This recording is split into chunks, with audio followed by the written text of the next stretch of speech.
Hi, I'm Figment, and today I'm going to be showing you how to create a simple modular synthesis setup in Propellerhead's Reason.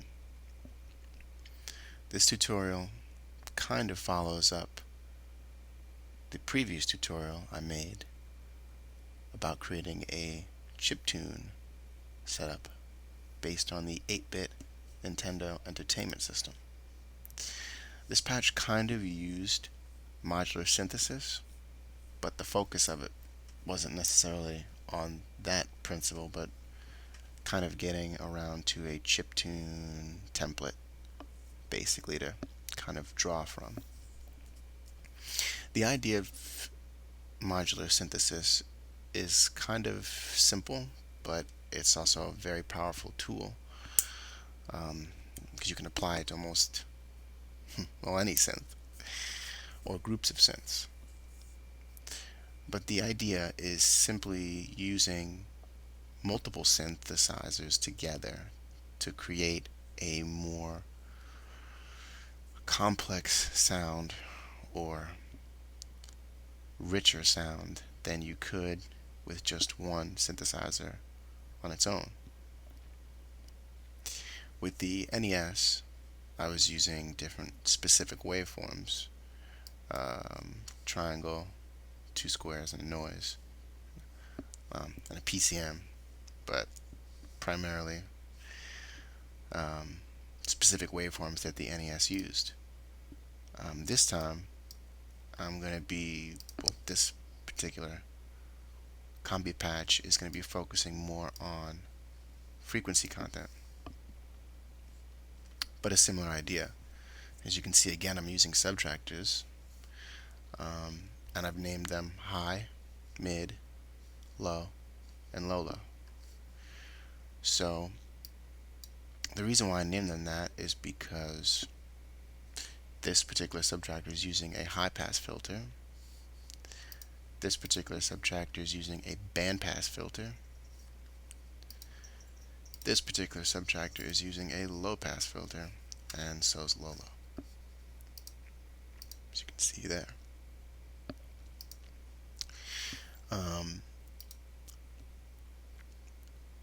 So they basically all have different filter setups and are kind of covering different filter frequency bands. They have different filter envelopes,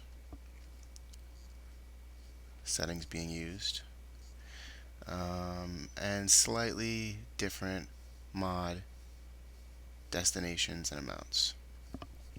So in a sense, tiny tweaks, or I guess larger tweaks, if since these filters are different, completely different settings, and using them all together, you're going to get a much more harmonically rich sound.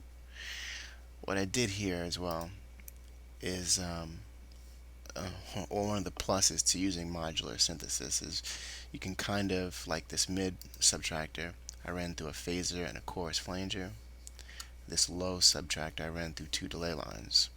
So once again, I mean, just like we had different filter envelope settings for each synth, or different frequency bands selected and different filter types for each synth, you can also run each synth out into different effects than each other, or the top, high, and low have no effects running through them, but all of them do get some type of reverb from this mixer, some send effects, some kind of global. I don't use the word global, but it's kind of it's a send effect. Okay, so I'll just run you through what those sound like. I just wanted to explain to you kind of what you'd be hearing. So here's our high. I'm not sure if you can hear that, but it is there. That's just this top synth there. I'm going to close some of these guys down. Just this high pass filter, and a little bit of LFO on the phase. That guy. Here's your mid.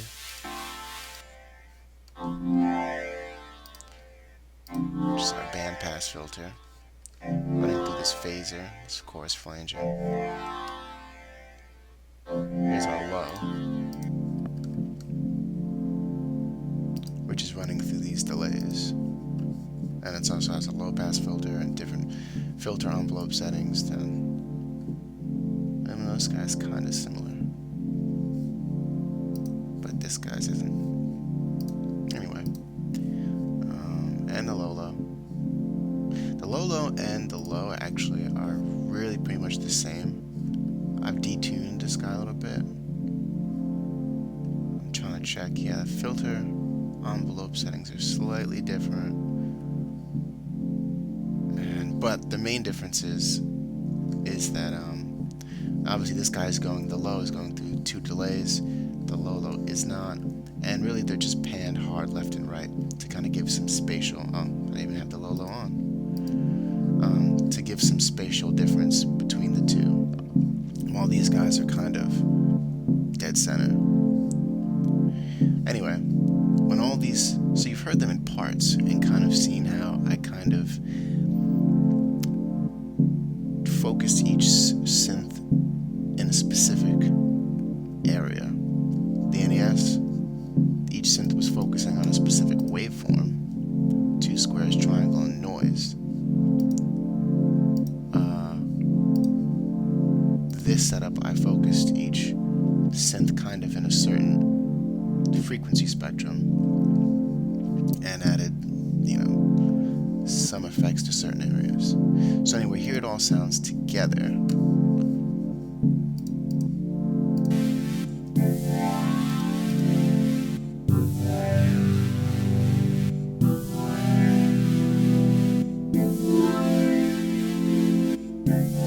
You get a much more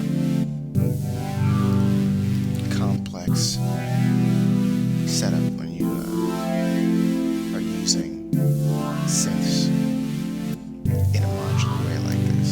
Now this could apply to any synth. It doesn't have to be solely as subtractors. You could use maelstroms. You could use Thors.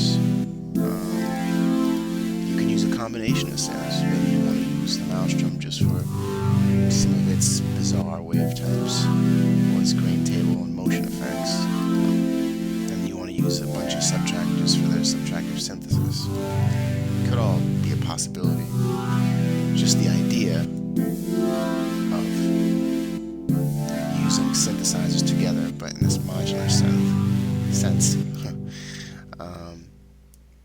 is really powerful.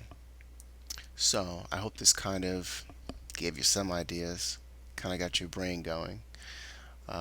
If you have any questions or comments, post them below. But until then, have some fun, and I will see you later.